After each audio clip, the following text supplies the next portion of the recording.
Moi, j'aborde des décisions partagées, un enjeu continu.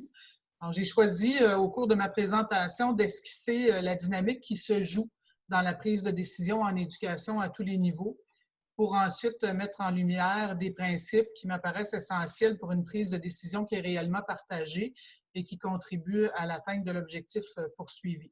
Je vais terminer en illustrant à travers le projet de loi 40, mais aussi comment la prise de décision partagée, ça demeure un enjeu continu. Alors d'abord, c'est quoi l'objectif fondamental qui doit guider la prise de décision? On pourrait se référer à la Déclaration universelle des droits de l'homme qui nous dit qu'ultimement, l'éducation doit viser au plein épanouissement de la personne humaine. On attend aussi d'un système d'éducation qui favorise la réussite et la persévérance scolaire. C'est à l'atteinte de ces objectifs communs que doivent s'employer tous les acteurs en éducation, qu'il s'agisse du personnel enseignant ou de personnel professionnel ou de soutien, des directions, des cadres, des parents et même des chercheurs. Concrètement, au Québec comme ailleurs, toute une mécanique a été mise en place pour y arriver et celle-ci repose entre autres sur un élément fondamental, la mise en commun des connaissances, des compétences et des points de vue de tous les acteurs qui sont concernés. Au niveau national, le gouvernement énonce les principes généraux et les valeurs qui doivent guider l'action pour l'atteinte du but commun. Ça se concrétise à travers des politiques et des lois. On l'a vu tantôt. Mais il ne le fait pas seul. En éducation, le ministre se réfère, entre autres, aux représentants nationaux de diverses organisations comme les centrales syndicales ou les fédérations de l'éducation, à travers des mécanismes de consultation où toutes et tous sont appelés à donner leur point de vue, à influencer les décisions dans le bon sens du terme. Au niveau intermédiaire, celui des commissions scolaires ou des centres de services scolaires, divers mécanismes de consultation et de participation sont aussi mis en place pour nourrir l'élaboration des politiques institutionnelles du point de vue des acteurs. À ce titre, les syndicats sont des interlocuteurs incontournables. La loi prévoit également la consultation de divers groupes sur plusieurs sujets. Prenons l'exemple du plan d'engagement vers la réussite, on en a beaucoup parlé tantôt, ou des comités de la commission scolaire, les conseils d'établissement, le personnel ainsi que les comités d'élèves doivent être consultés lors de son élaboration. Au niveau local, les conventions collectives prévoient la consultation du personnel enseignant sur un ensemble de sujets.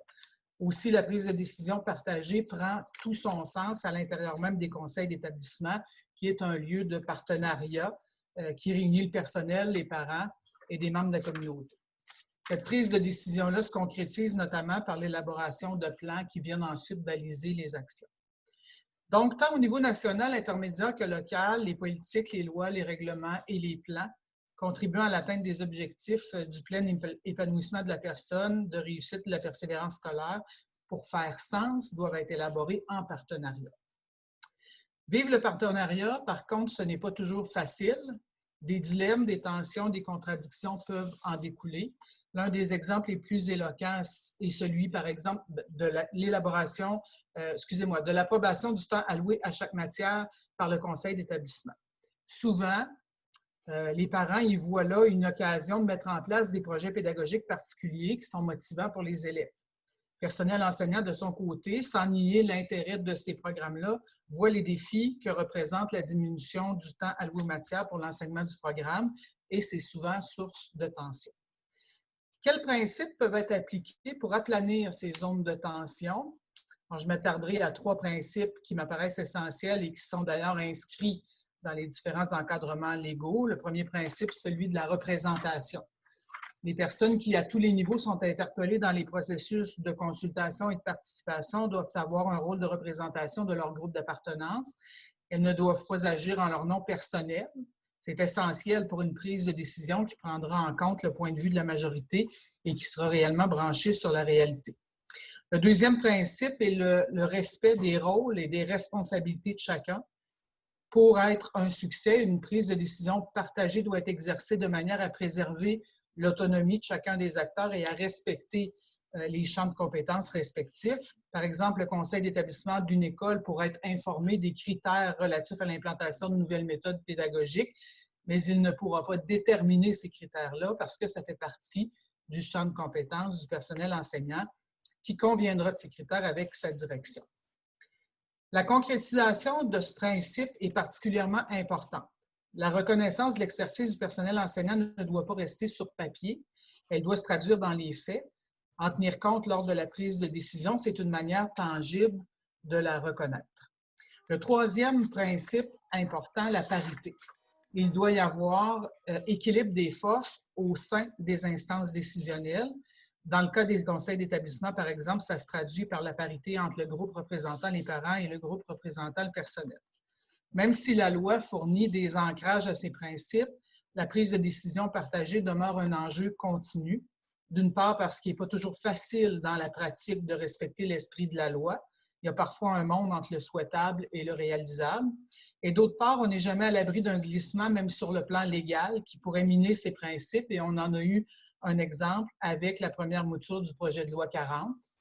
Alors, au départ, le gouvernement proposait de modifier la composition des conseils d'établissement de manière à ce que le groupe des parents devienne majoritaire et de former une nouvelle instance décisionnelle, le conseil d'administration, où les parents auraient eu une place majoritaire.